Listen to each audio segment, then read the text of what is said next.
All right, everyone. This is part two of my interview with Krystyna, and with this part two, we're gonna be talking about accountability.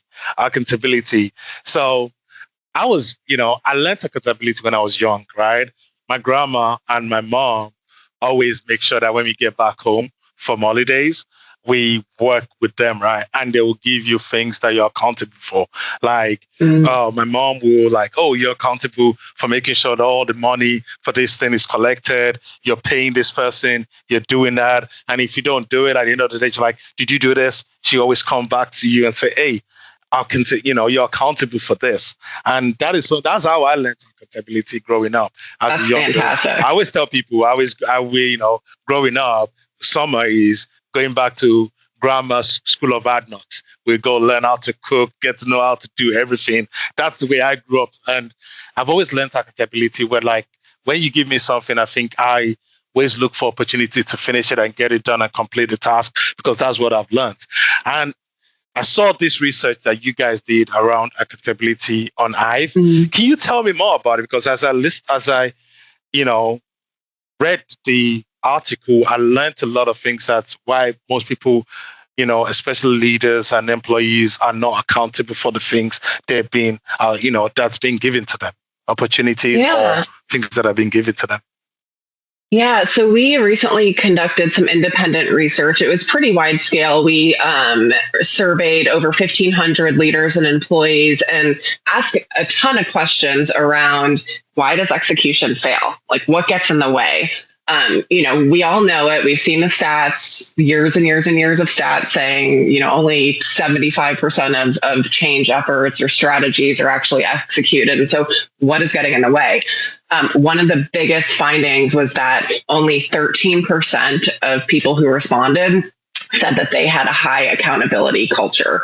So 87% of people are saying their organization is bad at accountability, and whether that's self-accountability, whether that's peer-to-peer accountability, whether that's, managerial accountability, it's just lacking. And I think some of that, goes back to our earlier conversation, Io, around leadership skills and leadership capabilities and this uncomfort potentially around holding people accountable, or, maybe thinking that accountability feels negative, or it feels like when it's not there, you're blaming. But that's not the case. I mean, accountability is clarity, clear expectations, commitments, and then follow through. It's as simple as that. It's making your expectations clear.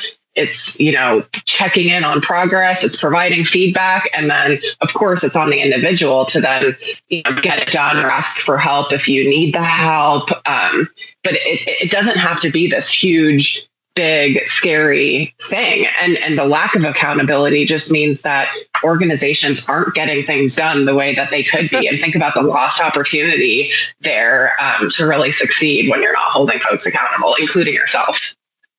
Oh yeah, and there's a show I think There's a movie that I love. That's called Remember the Titans, right?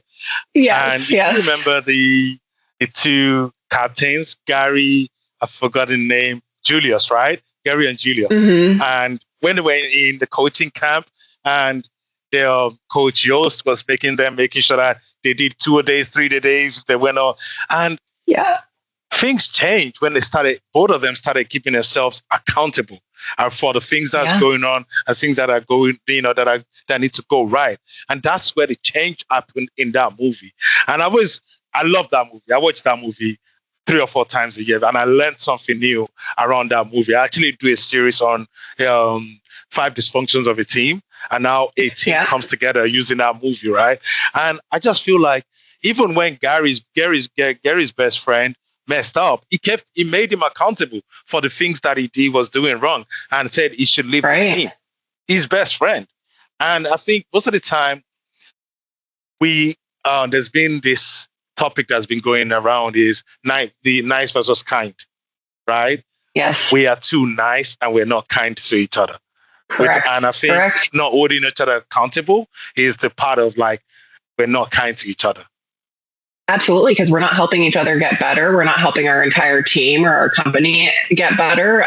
We're doing it for the sake of being nice and not being mean or rude or too, abrupt or whatever it might be. But ultimately, you're doing people a disservice if you're not holding each other accountable. And I love that movie too, because it is that peer-to-peer accountability that it can be so powerful instead of just coming from a supervisor or a manager.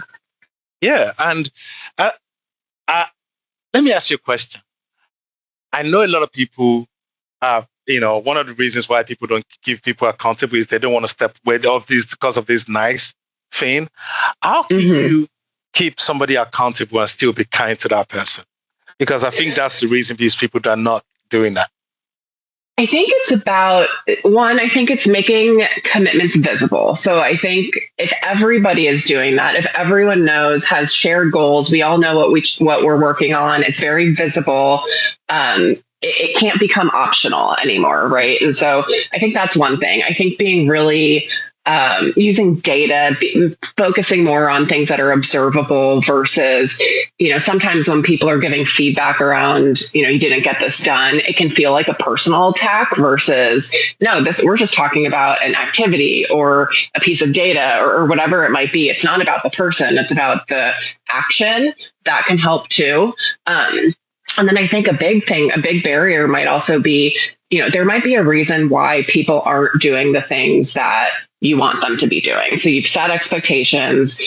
Something might be getting in the way that you don't have visibility to. So asking that question, what help do you need? What's getting in the way? Really trying to uncover the barriers that are at play. So again, you're not focused on the individual and a shortcoming of theirs, but instead, what's happening in the environment? Is it taking too long because the system or the tool isn't working well? Or do you have competing priorities and you're working on 5 other things? And so this thing, it doesn't feel as if it's as important. Behavior is rational. So people do things for a reason. And so figuring out why something isn't getting done can really help, you understand how to help that person in an accountability way. And that to me is being kind versus just being nice and avoiding it altogether. Yeah. No, and I love that. How, I always tell, for me is if somebody said they're going to do something, I will let them know like, oh, I'll give you an example of my son, right? So, and I think I told you this some time ago or maybe recently. My son, I started teaching him how to clean his room, right? I would teach him where to place things, how to make his shoes, where to put his shoes, where to put his pants, where to put his clothes. And for the very first time, we would do it together for like months, right? But now, if you go to his room, I don't even need to say it anymore. He's figured it out. Because now I have, accountability might be looking the way but you're helping the person to get to that result, right? And then leaving them alone and for them to start moving in that way. And I think sometimes, and when he doesn't do it, I'll call him out too. So I'll let him like, hey, not call him out in a way. I was like, hey, bro, you didn't do this. Why haven't you done it? And he might give me an excuse. Yeah, he might give me not an excuse. He might tell me, this is the reason I'll do it.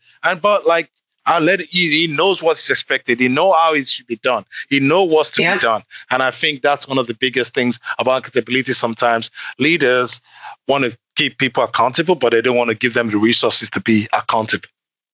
Absolutely. The resources to be accountable and then to also help people when they need it to be able to deliver on the results. Right. Like most people want to do a good job. Right. Yeah. Nobody comes to work saying, I think I'm going to really suck today. I don't want to do a good job today. Something else is going on that they might need help with. And so how can we as leaders, provide support in a way that we can be holding people accountable, but also giving them the tools, the time, the feedback that they need to do so. Yeah. But also I want to bring it back to the people everybody should be accountable for their job. I think that's a big thing. If something is, and people don't understand, if they give you something and you complete it and you do it, you're opening doors for more. Yeah. Right? Absolutely. If you're delivering on the things that they told you to do, you're open doors for more. You're open for more opportunities. And that's one thing people don't understand. And when people come to me, oh, I'm not promoted, it is like, what did you do in your current job? Yeah. How are you executing? How are you, the things that you've been accountable for, how are you making, how are you doing good on those things? Because that opens up for the next part. Absolutely. And if you need help, are you asking for it? If you are seeing a barrier, are you telling people? Like, you should be accountable for your own behavior. Absolutely. No, thank you. And look, please, I will encourage everybody to go to Havior and go read some of those documents. It's helped me a little bit to understand accountability, I think. No, thank you, Krystyna. I think we have one more part of this episode and we'll come back. Can't wait. See you guys later. Thanks, everyone.